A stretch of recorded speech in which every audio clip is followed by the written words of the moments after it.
जहां ललन का परिवार बहुत गरीबी में जीवन व्यतीत कर रहा था।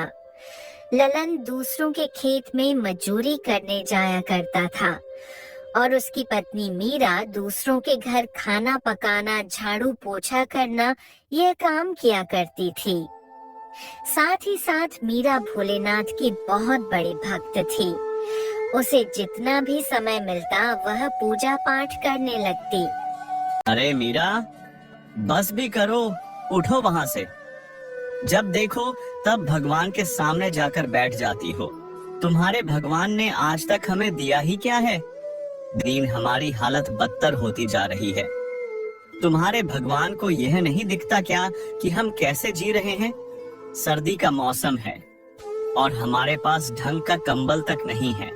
कभी खाना नसीब होता है तो कभी नहीं। आप चिंता क्यों करते हो जी? भगवान है ना, सब संभाल लेंगे। थोड़ा सब्र रखो, सब ठीक हो जाएगा। आज नहीं तो कल भगवान हमारी तरफ जरूर देखेंगे। क्या सब्र रखूं मीरा? इतने सालों से यही सुनता आ रहा हूँ। आज ठीक होगा, कल ठीक होगा। ऐसे करते करते कितना समय गुजर गया है। बर्दाश्त की भी हद होती है।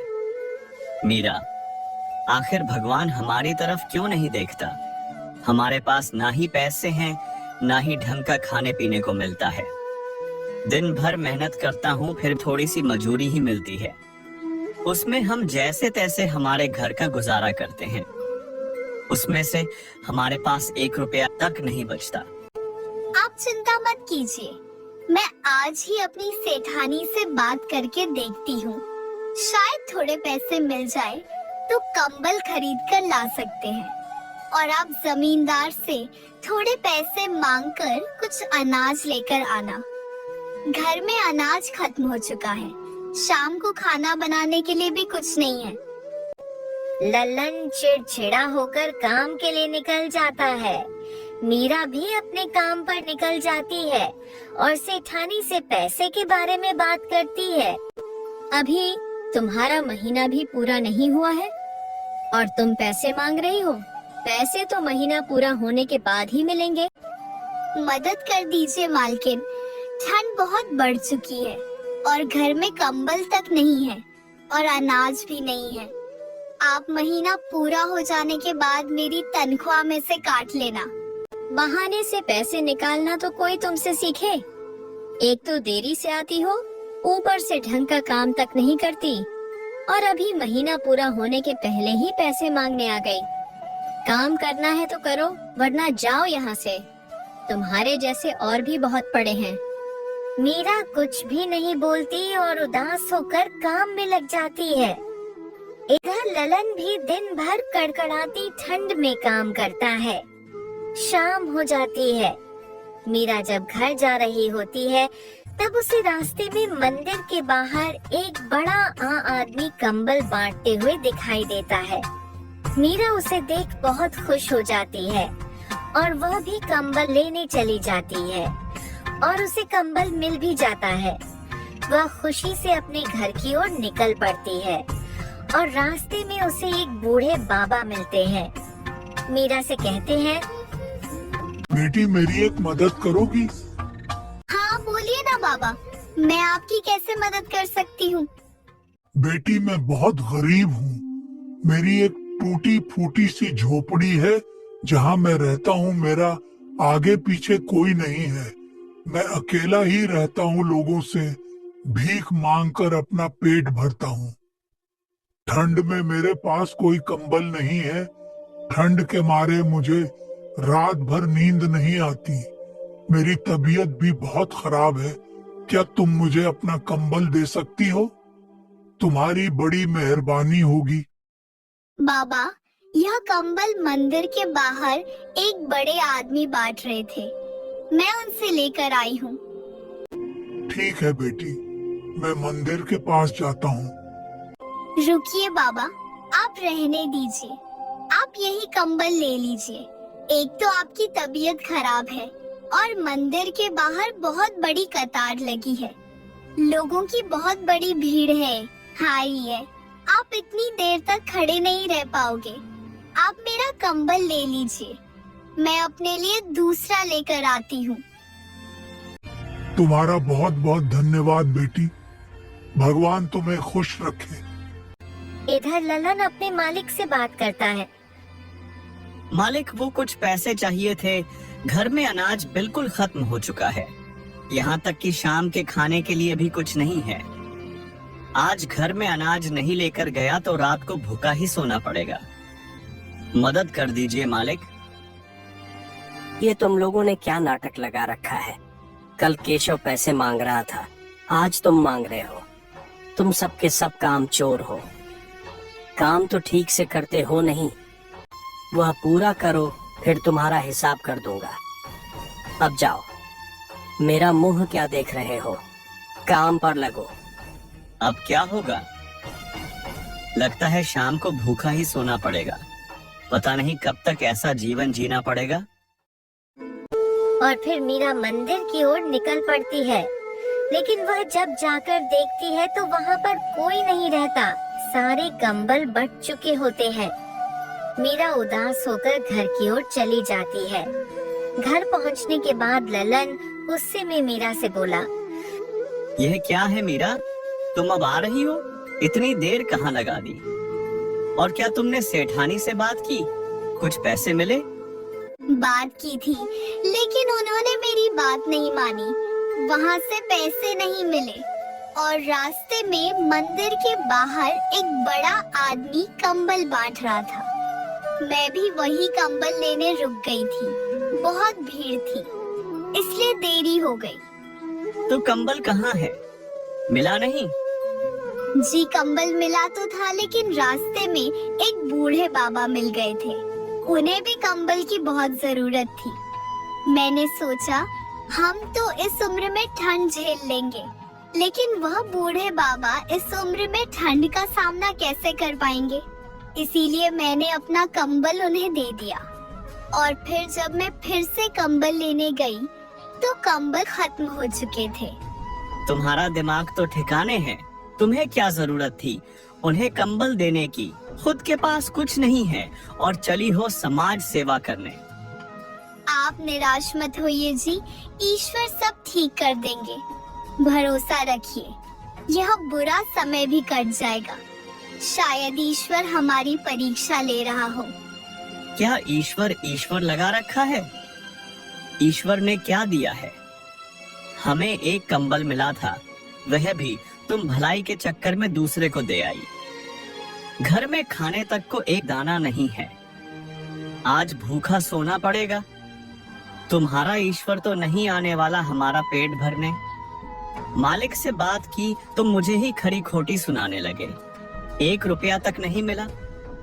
देख लो, यह सहायता कर रहा है तुम्हारा ईश्वर। एक तो दिन भर मेहनत मजूरी करो और ऊपर से रात को भूखा सोना पड़ेगा। दोनों बहुत निराश हो जाते हैं और भूखे ही सो जाते हैं। तभी बाहर तेज से बारिश होने लगती है।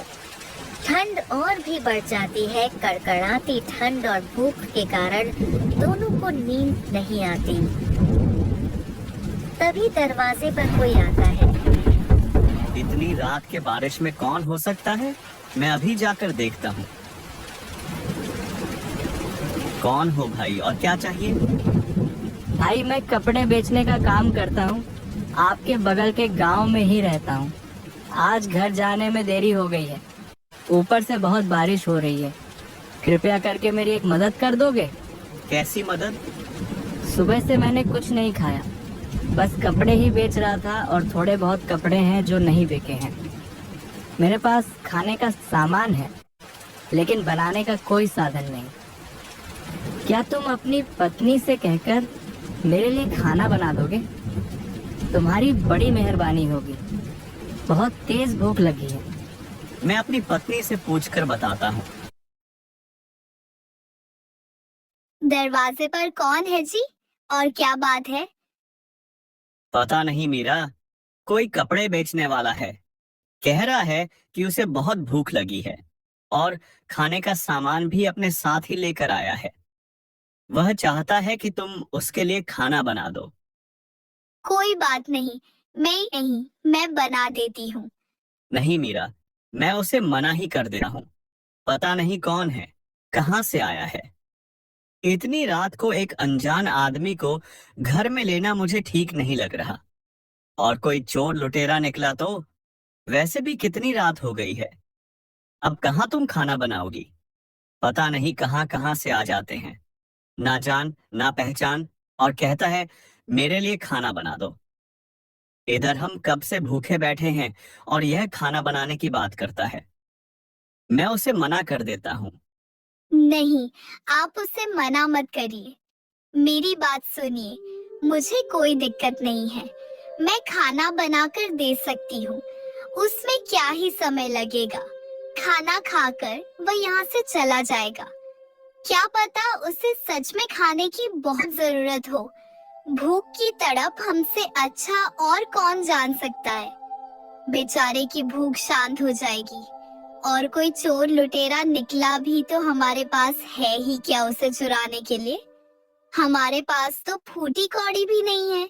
आप उससे सामान लाकर मुझे दे दो, मैं खाना बना देती हूँ। ठीक है मीरा, तुम कहती हो तो मैं उसे भीतर बुला लेता हूँ। ठीक है भाई, मेरी पत्नी तुम्हारे लिए खाना बना देगी। लाओ, खाने का सामान मुझे दे दो। वह आदमी अपने खाने की थैली देकर बोलता है कि अपनी पत्नी से कहना इसमें जितना भी सामान है सब सामान का खाना बना दो। मीरा खाना बनाने लगती है और ललन को बोलती है, इसमें तो बहुत सारा सामान था, इतना सारा खाना वो खाएंगे? पता नहीं मीरा, कितने दिनों से भूखा है। उसने ही बोला सबका खाना बना के दे दो।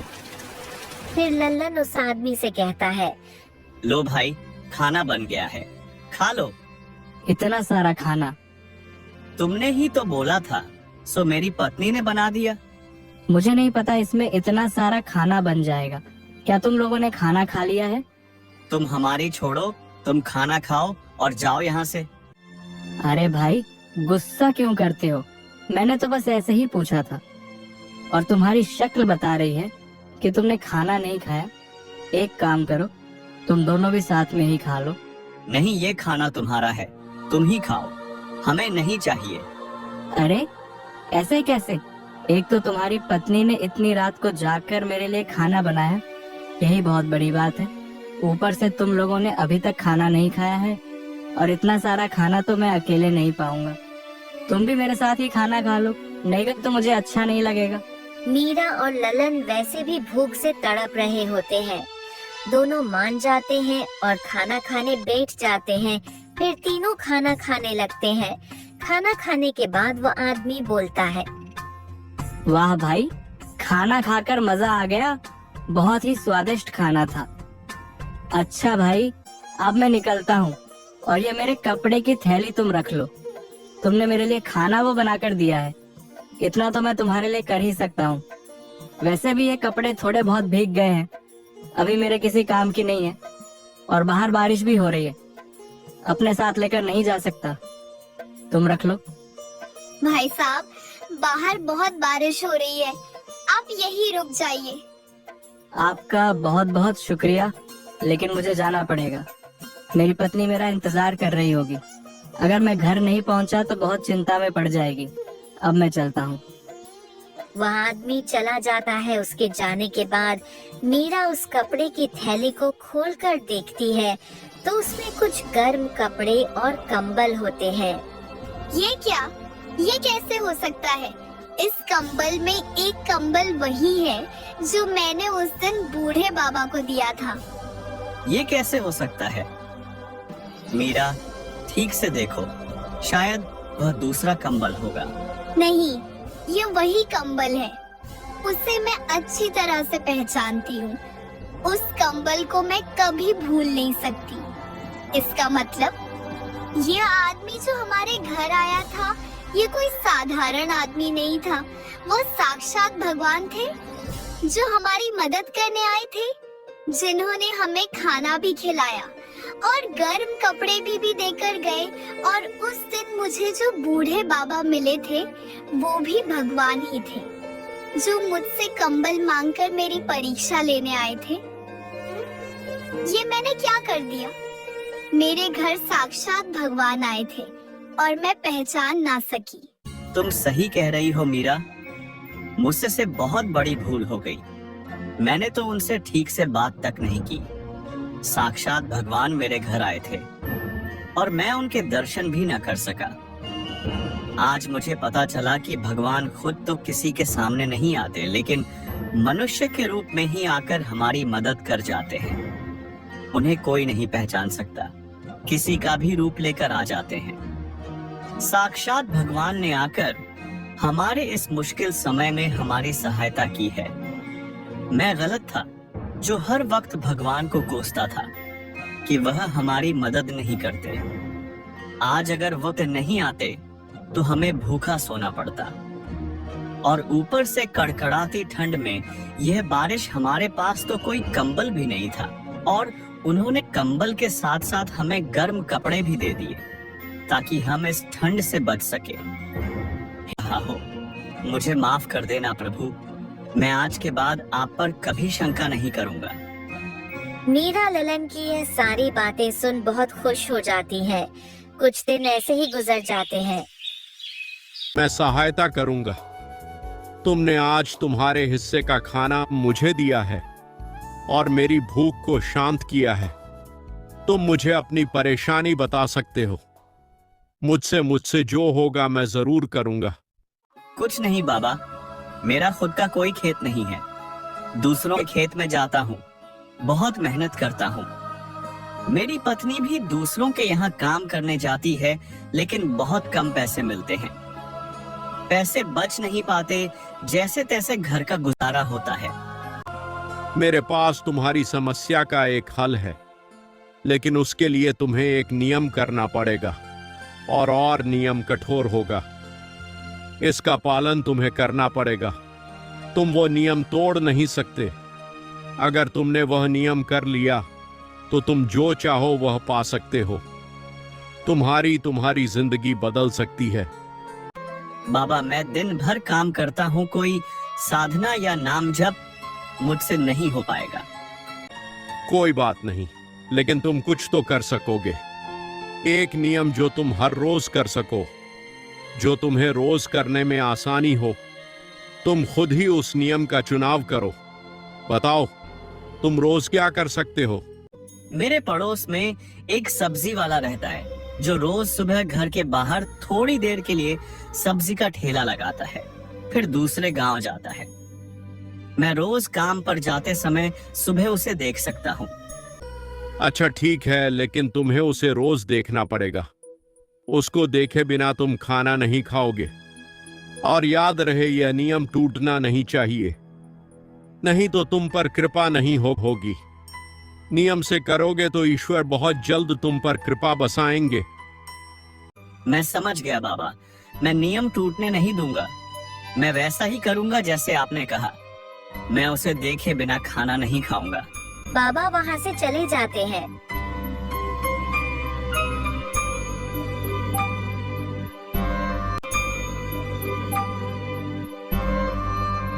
फिर अगली सुबह ललन खेत में जाने के लिए तैयार होता है। मीरा से कहता है, सुनो मीरा, मैं निकल रहा हूँ, मुझे देरी हो रही है। ललन बाहर जाते ही सामने ही सब्जी वाला ठेला लगाकर खड़ा होता है। ललन उसे देखकर कहता है, राम केशव भैया। अरे ललन, तुम? राम राम, काम पर जा रहे हो? हाँ भाई, अभी निकल रहा हूँ। आज देर हो गई है, मैं चलता हूँ। ऐसा कहकर ललन वहाँ से चला जाता है और इस नियम का पालन वह रोज करने लगता है। रोज वह काम पर जाते समय सब्जी वाले को राम राम करके जाता है। ऐसे ही कुछ दिन गुजर जाते हैं। एक दिन ऐसे ही वह काम के लिए तैयार होता है। बाहर जाकर देखता है तो सब्जी वाला वहाँ नहीं होता। अरे ये क्या, आज तो केशव भैया यहाँ पर नहीं है। कहीं मेरा नियम ना टूट जाए। केशव भैया को देखे बिना मैं खाना नहीं खा सकता। ललन परेशान हो जाता है। क्या हुआ? आप अभी तक गए नहीं? यहाँ क्यों खड़े हो? मीरा, तुम्हें मैंने नियम के बारे में बताया था ना, देखो ना, आज केशव भैया ने सब्जी का ठेला नहीं लगाया। और उनका दरवाजा भी अभी तक बंद है। पता नहीं, शायद आज देरी से उठे होंगे। आप एक काम क्यों नहीं करते? दोपहर जब खाना खाने आओगे तब केशव भैया के दर्शन कर लेना। ललन काम पर चला जाता है और दोपहर के समय खाना खाने घर आता है, तब भी उसे सब्जी वाला दिखाई नहीं देता। आ गए आप, मैं खाना लगा देती हूँ। नहीं मीरा, मैं खाना नहीं खा सकता, नहीं तो मेरा नियम टूट जाएगा। मैंने आज केशव भैया को नहीं देखा है। अब ये क्या परेशानी है? आप ऐसे कब तक भूखे रहेंगे? जब तक केशव भैया के दर्शन नहीं मिल जाते तब तक। मीरा, मैं मेरा नियम नहीं तोड़ सकता, नहीं तो ईश्वर मुझसे रूठ जाएंगे, मुझ पर कृपा नहीं करेंगे। मैंने पहले तो कभी भगवान पर भरोसा नहीं किया, लेकिन अब मुझे मौका मिला है तो मैं नियम का पालन जरूर करूंगा, भले ही मुझे कितने भी देर तक भूखा क्यों ना रहना पड़े। मैं खाना नहीं खाऊंगा। मीरा भी परेशान हो जाती है, सोचती है, ये इन्होंने कैसा नियम बना लिया है? पता नहीं माधव भैया कब इनको दिखेंगे और यह कब खाना खाएंगे। बेचारे कितनी देर तक भूखे रहेंगे। सुबह से रात हो जाती है, लेकिन केशव घर अभी भी बंद ही होता है। दोनों पति पत्नी परेशान हो जाते हैं। सुनिए जी, मैं कहती हूँ छोड़ दीजिए यह अजीब सा नियम, खाना खा लीजिए, नहीं तो आपको भूखे पेट नींद नहीं आएगी। नहीं मीरा, मैं किसी भी हालत में अपना नियम नहीं तोड़ूंगा। तुम खाना खाकर सो जाओ। मीरा लल्लन को बहुत समझाने की कोशिश करती है, लेकिन वह नहीं मानता और भूखे पेट ही सो जाता है। सुबह फिर वह काम के लिए तैयार होता है और बाहर जाकर देखता तो केशव का ठेला नहीं होता, लेकिन केशव की पत्नी बाहर ही खड़ी होती है। लल्लन उनसे जाकर पूछता है, क्या बात है भाभी, केशव कहीं दिखाई नहीं दे रहा और कल भी आपका घर बंद ही था, आप कहीं बाहर गए थे? हाँ भैया, कल हमारे रिश्तेदार के यहाँ एक शादी पर गए थे, रात को देर से आए, इसीलिए सुबह जल्दी नींद नहीं खुली। अभी तक ठेला भी नहीं लगाया है। वह अभी खेत में सब्जी लाने गए हैं। आपको उनसे कुछ काम था क्या? ऐसी कोई जरूरी बात नहीं है भाभी, मैं खेत में जाकर मिल लेता हूँ, मैं वही जा रहा हूँ। ऐसा कहकर ललन वहाँ से खेत की ओर निकल पड़ता है। तभी केशव को खेत में एक सोने का घड़ा मिलता है, जिसमें सोने के सिक्के और हीरे जवारा होते हैं। तभी केशव वहाँ पर पहुँच जाता है और माधव को आवाज लगाता है, अरे केशव भैया, राम राम, मैं चलता हूँ। केशव लल्लन की आवाज सुन डर जाता है। वह ललन से कहता है, अरे ललन, रुको, तुम मेरी बात तो सुनो। अब मैं नहीं रुक सकता, मैंने देख लिया है रे, मुझे बहुत भूख लगी है, अभी मैं चलता हूँ। केशव को लगता है कि ललन ने उसे मटका निकालते हुए देख लिया है, इसलिए वह ललन से कहता है, अरे ललन, मेरी बात तो सुनो, किसी को बताना मत। ललन सोच में पड़ जाता है और रुक जाता है। क्या बात कर रहे हो, किसी को क्या नहीं बताना है? मैं उसकी बात कर रहा हूँ जिसे तुमने अभी देखा। मैं मटके के बारे में बात कर रहा हूँ। मेरी बात सुनो, अब तुमने देख ही लिया है तो इस मटके में जितने भी धन है हम आधा आधा बांट लेते हैं। तुम्हारी भी गरीबी मिट जाएगी और मेरी भी, हम दोनों का भला हो जाएगा। इतना सारा धन और सोना देखकर ललन बहुत खुश हो जाता है। सोचता है, आखिरकार भगवान ने मेरी सुन ही ली। हे भगवान, तेरा लाख लाख शुक्र है। इतना सारा धन तो मैंने कभी अपने सपने में भी नहीं देखा। मुझे नहीं पता था मेरे इस नियम का परिणाम मुझे ऐसे और इतना जल्दी मिलेगा। आज मैं बहुत खुश हूँ। क्या सोच रहे हो भाई? चलो घर चलते हैं, वहाँ जाकर बांट लेंगे। हाँ ठीक है भाई, चलो चलते हैं। ललन घर आकर मीरा को सारी सच्चाई बताता है। मीरा भी बहुत खुश हो जाती है। देखा आपने, ईश्वर के घर देर होती है लेकिन अंधेर नहीं। आज उस नियम की वजह से ही आपको यह मटका मिला है। अगर वो नियम ना होता तो आप केशव भाई को देखने खेत नहीं जाते। एक समय में ईश्वर ने कंबल मांगकर मेरी परीक्षा ली थी और बाबा के रूप में जो हमारे घर आए थे वो शायद ईश्वर ही होंगे जिसे आपने अपने हिस्से का खाना दिया था। शायद यह आपकी परीक्षा थी जिसमें आप सफल रहे। हमने बहुत बुरे दिन देखे हैं, ये भी हमारे सब्र का फल है। हाँ मीरा, अब तुम्हें दूसरों के घर काम पर जाने की कोई जरूरत नहीं और ना ही मुझे उस घमंडी जमींदार के यहाँ काम पर जाने की जरूरत है। इसमें इतना सारा धन है कि हम इसे अपना खुद के कई खेत ले सकते हैं और बड़े ही आराम से अपना जीवन व्यतीत कर सकते हैं। अब हमें किसी बात की कोई कमी नहीं होगी। यह सब ईश्वर की कृपा है। सच ईश्वर के घर देर है लेकिन अंधेर नहीं।